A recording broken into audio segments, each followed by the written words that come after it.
നമസ്കാരം. മീഡിയയിലേക്ക് സ്വാഗതം. വാർത്തകൾ വായിക്കുന്നത് ബിസ്മി.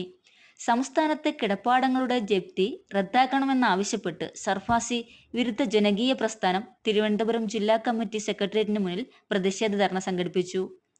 സംസ്ഥാനം അതിദാരിദ്ര്യമുക്തമായി സർക്കാർ പ്രഖ്യാപിച്ചെങ്കിലും നിരവധി ജില്ലകളിൽ അന്തിയുറങ്ങാൻ വീടുകളില്ലാത്ത ഒരുപാട് കുടുംബാംഗങ്ങൾ ഇപ്പോഴും ഉണ്ടെന്ന വാസ്തവം നിലനിൽക്കുന്നുവെന്ന് പ്രസ്ഥാനം ചൂണ്ടിക്കാട്ടി. ബാങ്കുകളിൽ നിന്ന് വീട് വയ്ക്കുന്നതിനും പെൺമക്കളെ വിവാഹം കഴിച്ച് അയക്കുന്നതിനുമായി ലോൺ എടുത്ത പല കുടുംബാംഗങ്ങളും ഇന്ന് ജപ്തി ഭീഷണിയിലാണ്. സംസ്ഥാനത്ത് പുറത്തുവരുന്ന കണക്കുകൾ പ്രകാരം 672 കുടുംബാംഗങ്ങൾക്ക് ഇനിയും ഭവനം ലഭിക്കാനുണ്ട്. ഒരു നേരത്തെ ഭക്ഷണം കഴിക്കാൻ പോലും വകയില്ലാതെ ബുദ്ധിമുട്ടുന്ന വയോജനങ്ങളും നമ്മുടെ സമൂഹത്തിലുണ്ട്. വയോജനങ്ങൾക്കായി സർക്കാർ നിരവധി പദ്ധതികൾ പ്രഖ്യാപിച്ചിട്ടുണ്ടെങ്കിലും ചിലയിടങ്ങളിൽ ഈ പദ്ധതികൾ എത്തിയില്ലെന്നാണ് ആക്ഷേപം. കൂടാതെ വിദ്യാഭ്യാസ നിലവാരത്തിൽ സംസ്ഥാനം മുന്നിലാണെന്ന് പറയുമ്പോഴും പല യുവതി യുവാക്കളും തൊഴിൽക്ഷാമം മൂലം രാജ്യം വിട്ടു പോകേണ്ട അവസ്ഥയിലാണെന്നും പ്രതിഷേധക്കാർ അഭിപ്രായപ്പെട്ടു. ഐമീഡിയോടൊപ്പം ബിസ്മി. ഇത് ഈ സമരം എന്ന് പറയുന്നത് നമുക്ക് മാറ്റി നിൽക്കാൻ പറ്റില്ല.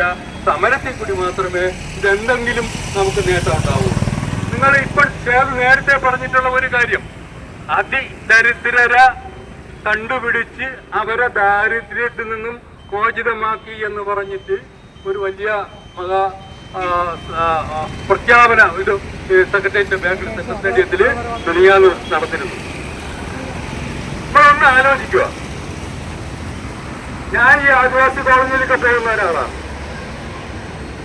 എന്റെ കൂടെ ഇവര് വന്നിരുന്നാൽ ആയിരക്കണക്കിന് വീടുകാർ ഒരു എങ്ങനെയാണ് കഴിയുന്നത് എന്ന് ഇവർ കാണിച്ചു കൊടുക്കാം. കാട്ടിപ്പോയി വനവിഭവങ്ങൾ ശേഖരിച്ചിട്ട് വന്നിട്ട് എങ്ങനെയാണ് അവർ കഴിയുന്നത് എന്നുള്ളത്.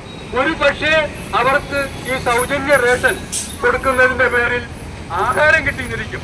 അത് വെറും ഒരുപാട് പകരം പലിശ അടച്ചിട്ട് നമുക്ക് അതിൽ നേരിട്ട് കയറി വരെ